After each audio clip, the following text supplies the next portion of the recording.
Senator Hawley is recognized. Thank you, Mr. Chairman. Secretary Mayorkas, let me start with you. You're familiar with the chant, "From the river to the sea, Palestine will be free." You familiar with that? I am. Do you know what it means? I do. Can you explain it to us?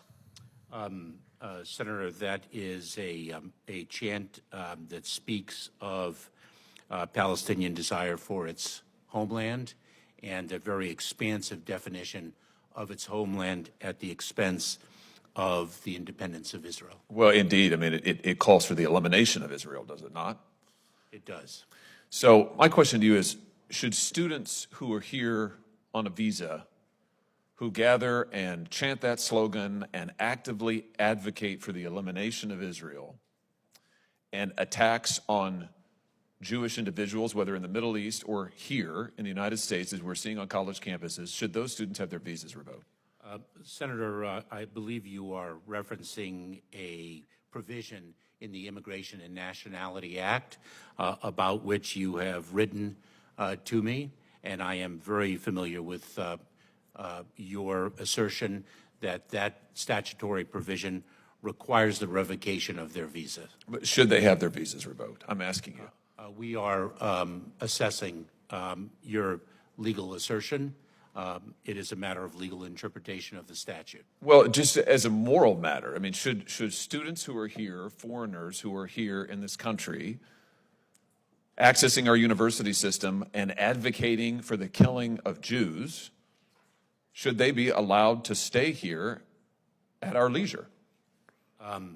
Senator, it is a matter of law, and it requires a legal interpretation, and I am not in a position to provide that legal interpretation. And let me add something. Wait. My time is very limited. I have to say I think your answer is disappointing, but let me ask you something else. Let me ask you about people who say other things. What about people who say things like, on October the 7th, F Israel, I'm cleaning up the language here, F Israel, the government and its military, are you ready for your downfall? People who say things like F Israel and any Jew who supports Israel.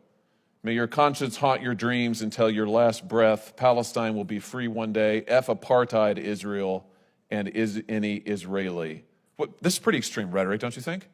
Senator, I do, and I think there is a distinction between espousing or endorsing terrorist ideology and speech that is odious, that does not rise to that level. Fair enough. This person works for you. This is Nuja Ali, an employee of the Department of Homeland Security, who posted these comments on October the 7th. That's not all she posted. She also posted this graphic. Now, this is a fake graphic, I want to be clear, but I think we understand it.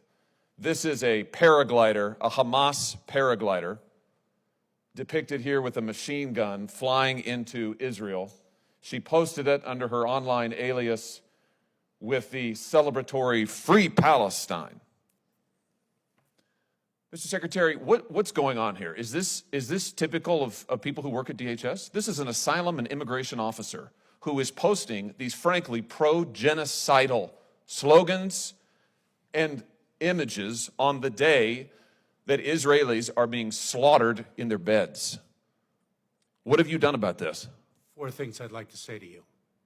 Number one, your question to suggest that that is emblematic of the men and women of the Department of Homeland Security is despicable. I'm sorry, what have you done? This person works for the Department of Homeland Security. Have you fired her? That was one of 4 answers. Have you fired her? One. Have you fired her? Don't come to this hearing room when Israel has been invaded and Jewish students are barricaded in libraries in this country and cannot be escorted out because they are threatened for their lives. You have employees who are celebrating genocide, and you are saying it's despicable for me to ask the question? Has she been fired? Mr. Chairman. Mr. Secretary. After the consumption of Senator Hawley's time, I'd like to speak. Has she been fired? Because I will We not would like be, an answer. Would you? because I will not be given the opportunity. Has she been fired? So that individual has been placed on administrative leave. So she's number not been fired. Number 2, Why has she not been fired? Number two, the individual was hired in 2019. Why has she not been Number fired? three, I cannot speak to an ongoing personnel matter. Why has this person not been fired? Your answer is you can't speak to it? This isn't sufficient to fire her? I am not in a position to speak to an ongoing personnel matter. This isn't sufficient to fire her? That's what you're telling me? That is not what I'm saying. But she's still on your payroll as we sit here today. That is not what I'm saying. She's still on your payroll as we sit here today. Senator, How many cases? She was an asylum and immigration officer. How many cases did she adjudicate? Senator, I'm not in a position to speak about an ongoing personnel. I'm not asking about that. I'm asking you how many cases she adjudicated. My answer remains. Did she adjudicate any cases involving Israelis seeking asylum in this country? Same answer.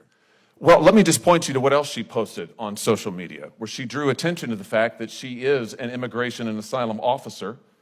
Hashtag immigrants, hashtag asylum seekers, hashtag Palestine, hashtag refugees welcome. This is on her LinkedIn post where she has her professional affiliation posted. So I think the American people deserve to know, has she admitted, contrary to law, individuals who should not be in this country or denied Jewish refugees whose genocide she's advocating asylum that they deserve? Same answer. You're not going to tell us what this person's done? Are you conducting a review of her cases at least? Senator, as I have said over and over again, I cannot speak to an ongoing You said that you will personnel not. I matter. can't believe that you would come to this committee knowing this. You know about this. I've written to you about it. You know all about it. And you come here unwilling to answer and suggest that it is wrong of me to ask you the question.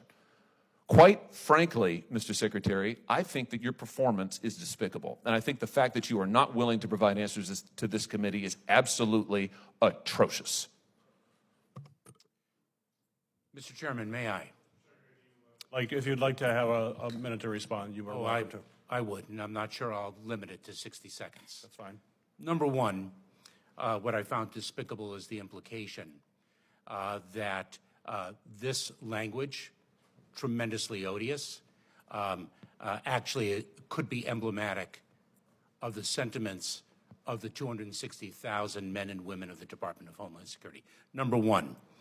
Number two, Senator Hawley takes an adversarial approach to me in this question, and perhaps he doesn't know my own background.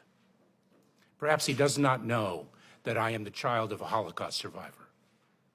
Perhaps he does not know that my mother lost almost all her family at the hands of the Nazis. And so I find his adversarial tone to be entirely misplaced. I find it to be disrespectful of me and my heritage, and I do not expect an apology, but I did want to say what I just articulated. Thank you. Mr. Chairman, can I just respond since he has referenced me personally? Senator Hawley, we need to move on. Senator